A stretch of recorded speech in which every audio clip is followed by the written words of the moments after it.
दिल्ली शहर से रेल चली है और चली दुई पहिया, दुल्हे का बहिनी भाग गई।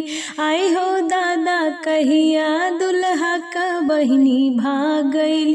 आई हो दादा कहिया, दुल्हा का बहिनी भाग गई। दिल्ली शहर से रेल चली है और चली दुई पहिया, समधी का बहिनी भाग गई। आई हो दादा कहिया, समधी का बहिनी भाग गइल। आई हो दादा कहिया, समधी का बहिनी भाग गइल।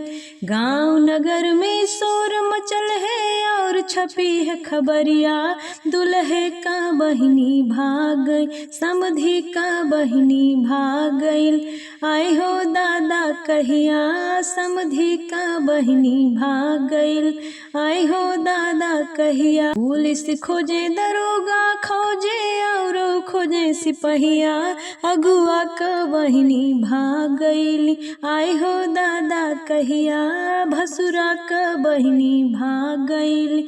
आई हो दादा कहिया, पंडित का बहिनी भाग गइली। आई हो दादा कहिया, बीच अंगना में दुल्हे रोए का करी अब दैया, बहिनिया हमरी भाग गइली। आई हो दादा कहिया, बहिनिया हमरी भाग गइली।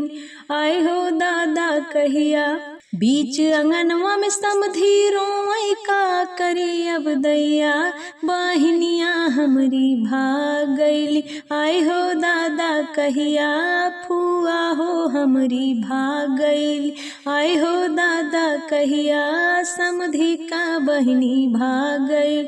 पुलिस खोजे दरोगा खोजे और खोजे सिपहिया, पंडित का बहिनी भाग गइली। आई हो दादा कहिया, नौआ का बहिनी भाग गइली। आई हो दादा कहिया, भसुरा का बहिनी भाग गइली। आई हो दादा कहिया, भसुरा का बहिनी भाग गइली।